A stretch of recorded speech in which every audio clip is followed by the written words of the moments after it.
नमस्ते दोस्तों, स्वागत है आपका हमारे चैनल में। हाजिर हैं फिर से एक नई कहानी के साथ। कहानी बाप बाप ही होता है। उफ़, पापा जी आपने पूरा घर ही गंदा कर दिया।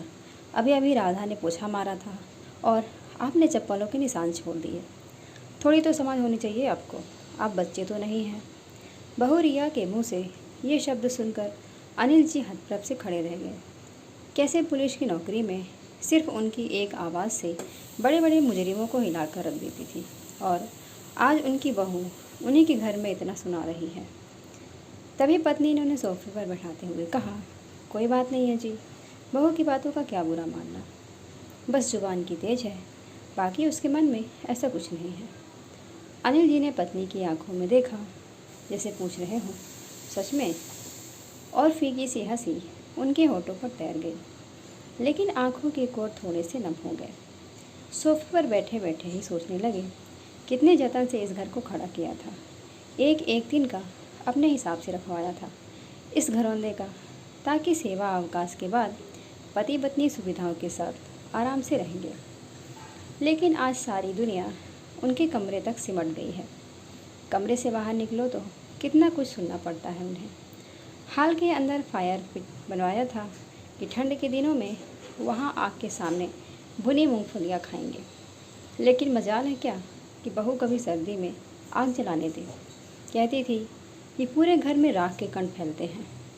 फिर वो चिमनी वैसे ही रंगी पुती दिखती थी, एकदम उजली, क्योंकि बहू को वैसी ही पसंद थी। ये सब सोच रहे थे, तभी पत्नी हाथ में कॉफ़ी का मग लिए वहाँ उनके पास आ बैठी। पति को बहुत अच्छे से जानती थी कि वो अभी गुस्से में थे, और उनके हाथ की कॉफ़ी पीकर उनका गुस्सा शांत हो जाता था। पत्नी भी क्या करती, पति और बेटे सोमेश के मोह में फंसी एक भारतीय नारी जो ठहरी। दोनों तरफ बैलेंस बनाते बनाते ही उनका जीवन कट रहा था। कभी बेटे की सुनती, कभी पति की। एक दिन सुबह शहर से लौटने के बाद पति पत्नी दोनों लॉन में बैठे थे। नौकर चाय रख के गया। 2 की जगह 3 चाय का कप उन्हें थोड़ा अटपटा लगा, क्योंकि उनके अलावा चाय सिर्फ सोमेश पीता था और वो उनके साथ कभी चाय नहीं पीता था। उसने उनके साथ बैठना तो कब का छोड़ दिया था। फिर आज तभी वहाँ सोमेश आ बैठा, साथ में चाय पीने लगा।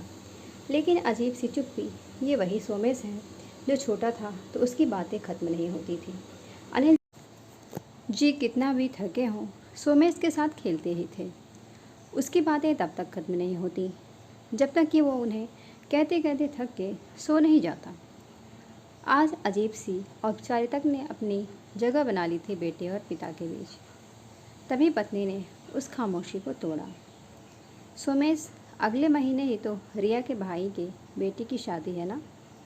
हाँ माँ, उसी के बारे में बात करने आया हूँ। लड़के वाले इसी शहर के हैं और वो यहीं से शादी करना चाहते हैं। सो रिया का परिवार शादी के लिए ये घर चाहता है। वो हमारे घर से शादी करना चाहते हैं, इसलिए मैं चाहता हूँ कि जब तक भीड़ भाड़ रहेगी घर में, तब तक आप दोनों दीदी के पास चले जाओ। आप दोनों को भी भीड़ भाड़ में असुविधा होगी, और दीदी भी इसी शहर में है, तो आप लोगों को कोई तकलीफ़ नहीं होगी। आप दोनों का कमरा भी उनके काम आ जाएगा। ये सुनकर अनिल जी गुस्से से लाल हो गए, फिर भी अपनी आवाज़ को संयमित करके बोले, बहू के घर वालों को दूसरा घर दिला दो किराए पर 10-15 दिनों के लिए। हम क्यों शिफ्ट हो कहीं? पापा, आप भी ना गजब करते हो। रिया के घर वाले हैं, हमारे इतने बड़े घर के रहते उनके लिए दूसरा घर देखें। अब रिया ने भी उनसे कह भी दिया है, अब आप लोग अपना देख लो, वो यहीं आएंगे। कहकर सोमेश एकदम से अंदर चला गया। अंदर से बहू रिया की आवाज़ भी आने लगी। लग रहा था कि वो सब कुछ सुन रही थी और उसे अनिल जी की बात शायद अच्छी नहीं लगी। आज पत्नी की आंखों से आंसू बह रहे थे और अनिल जी ने उन्हें अपना कंधा दिया, जैसे कह रहे थे कि अभी मैं हूँ, सब ठीक कर दूँगा। दूसरे दिन शाम अनिल जी शहर से आए तो पत्नी ने बताया कि बेटा बहू और बच्चों के साथ छुट्टियाँ बिताने अपने ससुराल गया है, और बिना बताए।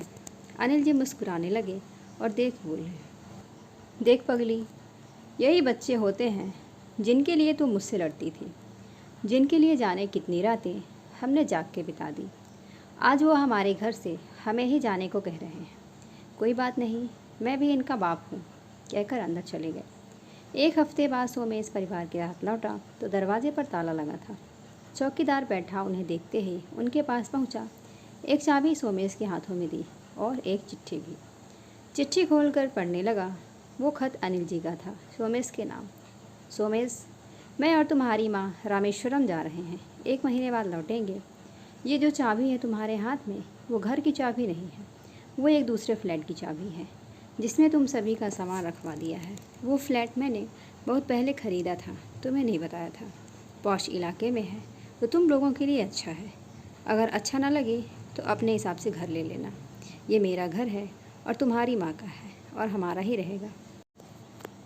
इसमें से हमें कोई नहीं निकाल सकता।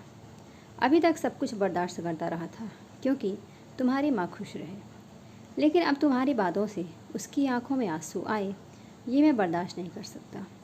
यह हमारा सपनों का घर है जिसमें हम अपने बच्चों और नाती पोतों के साथ रहना चाहते थे, लेकिन शायद ईश्वर को यह मंजूर नहीं था और तुम लोगों को हमारा साथ पसंद नहीं था। वो घर मेरे और माँ की तरफ से तुम लोगों के लिए आशीर्वाद स्वरूप है। इच्छा होगी तो रखना, वरना वापस कर देना। माता पिता होने के नाते हम अपना आत्मसम्मान नहीं खो सकते। हमारे बाद ये घर का ट्रस्ट का होगा और यहाँ वृद्धाश्रम बनाएंगे। इस घर पर तुम्हारा या तुम्हारी बहन का कोई अधिकार नहीं होगा। मैंने ये बात तुम्हारी बहन को भी बता दी और वो मेरे इस फैसले से खुश है। उम्मीद है तुम भी होगे। तुम सब खुश रहो। पिता का खत पढ़ते ही सोमेश जड़ हो चुका था। आंखों में आंसू थे, लेकिन ये पता नहीं कि वो आंसू पश्चाताप के थे या बड़े से घर को खोने का, या फिर इस एहसास के टूटने का कि पिता की जायदाद अंत में बेटे की ही होती है। दोस्तों, ये कहानी आपको कैसी लगी ज़रूर बताइएगा। लाइक करिएगा, चैनल पर नए हैं तो चैनल को सब्सक्राइब करिएगा। धन्यवाद।